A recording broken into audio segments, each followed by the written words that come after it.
Lily menarik nafas dalam-dalam.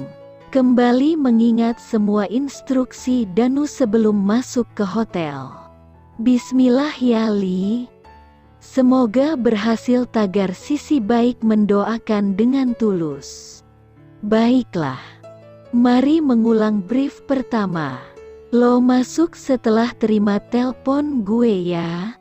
Gak usah cepet-cepet. Lo sekarang gak enak badan kan? Jalannya pelan aja. Kalau perlu lo batuk atau bersin deh. Tapi jangan lebay. Aji tahu kalau lo pura-pura. Instruksi pertama itu kembali diulang Lily dalam ingatannya. Ponsel Lily berdering. 1 kali, 2 kali. Halo, jawab Lily. Lo udah sampai mana? Li, buruan dikit. Suara Danu di ujung telepon terdengar mendesak. Senyum tipis Lily muncul. Sesuai rencana. Bentar lagi. Mas ini lagi OTW. Oke, meja 12 ya. Gue tunggu situ. Bye. Mas. Lily menutup telepon. Bismillah. Mau bohong aja pakai bismillah, tagar Sisi jahat menggoda. Biarin. Demi cinta semua halal, tagar Sisi baik membela. Tunggu, gue loh Sisi jahatnya. Kok malah lo yang ngehalalin? Tagar Sisi jahat tertawa sinis. Apapun yang terjadi dalam hatinya yang sedang berperang. Lily sudah berada di depan pintu hotel. Kakinya yang tadi terburu-buru dipelankannya. Sembari melirik wajahnya sendiri di kaca-kaca dinding yang ia lewati. Lily berusaha keras menampilkan sosoknya yang sedang sakit seperti perintah Danu. Itu mudah. Lily tak perlu berbohong. Matanya sudah memerah sejak Danu menyeretnya tadi. Danu juga bilang, wajah Lily sudah sangat pucat. Tadi pun di mobil, Lily beberapa kali memejamkan mata. Kepalanya pusing dan ia bahkan harus berhenti sejenak, sambil berpegangan di dinding.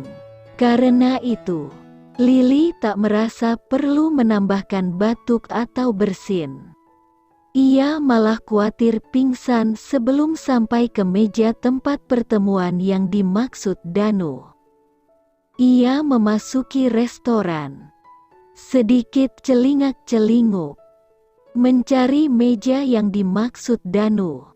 Namun, seorang pelayan mendekatinya.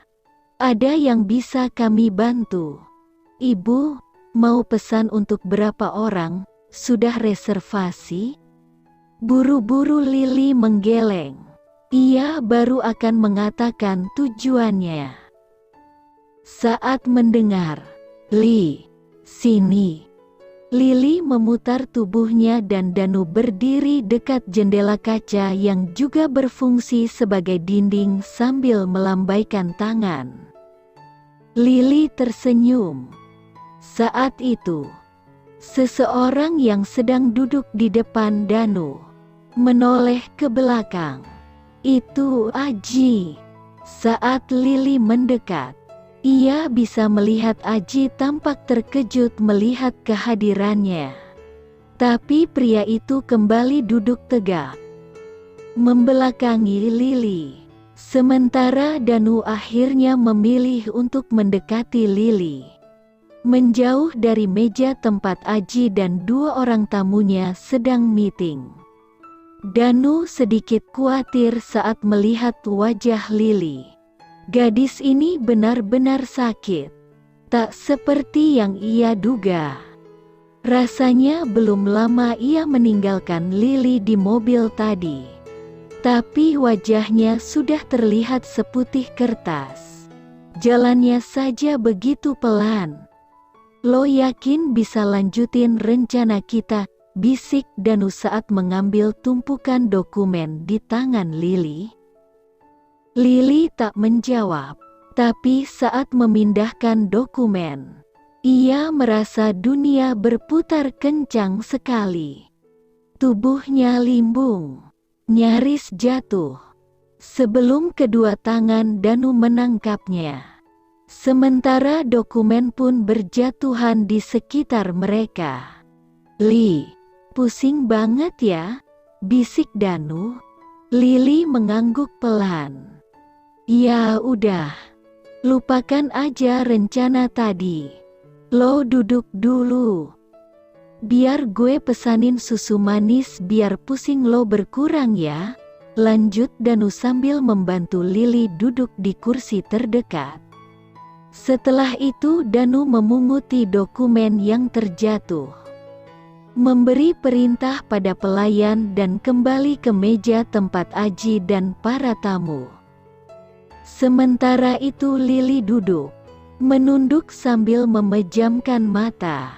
Danu benar, ia tak mungkin melanjutkan rencana itu. Tubuhnya tak bisa diajak kompromi. Lili tak hanya lapar, ia juga merasa mengantuk sekali. Susu hangat yang dipesan Danu tiba dan Lili menyesapnya sedikit demi sedikit. Perasaan berputar yang tadi ia rasakan mulai berkurang. Hanya memang kepalanya masih sangat sakit. Aji bahkan tak peduli pada keadaannya. Bahkan kalau rencana itu diteruskan, Lili tak yakin manusia batu itu akan tergerak menolongnya. Lili tak yakin kalau ia sengaja pingsan di depan Aji seperti rencana Danu, maka pria itu akan menggendongnya pulang. Tidak mungkin, melirik pun Aji sepertinya tak mau. Lili mengambil ponselnya dan mengirim pesan pada Danu. Mas. Lili mau pulang aja ya. Makasih sudah berusaha buat Lili." Tak ada jawaban. Jadi Lili memutar tubuhnya mencari tahu. Keempat orang itu nampak asyik membahas sesuatu.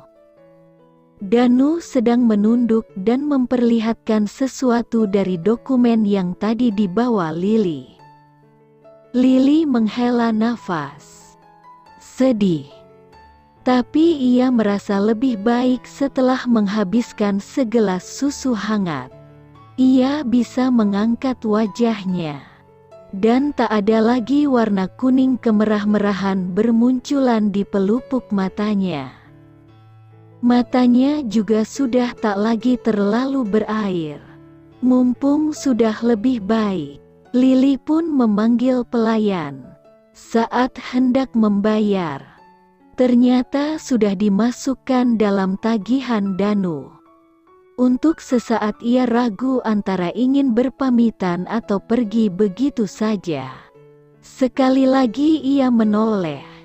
Posisi keempat orang itu tak berubah. Mereka begitu asyik berdiskusi. Maka, Lili memutuskan untuk pergi begitu saja. "Jangan menangis. Lili, sudah tahu kan Aji itu jahat. Kamu malah jatuh cinta sama dia." Tagar sisi baik kali ini berusaha menguatkan hati Lili. Lili memilih naik bis. Ia memang sudah lebih baik. Tapi karena harus menyusuri jalan naik turun tangga hingga ke halte TJ, tubuhnya kembali terasa tak enak. Begitu bis muncul, ia langsung duduk bersandar di kursi, memejamkan matanya. Untungnya tak banyak penumpang. Bis belum jalan, ketika sebuah topi tiba-tiba menutupi kepalanya. Lili mendongak kaget. Spontan ia ingin menghindar. Tapi saat itulah matanya melihat Aji berdiri di depannya, berpegang pada tiang. memandanginya dari balik kacamata hitam. Lili meneguk liur, tak tahu harus melakukan apa. Ia terlalu bingung menghadapi situasi yang tak disangka seperti ini. Jadi ia hanya menatap Aji. Entah apa yang ada di balik kacamata itu. Lili ingin sekali membaca sorot mata Aji. Tapi itu percuma. Jadi ia pun diam dan menunduk. Whatever happen, let it happen. Lebih baik ia kembali memejamkan mata. Bis mulai berjalan pelan.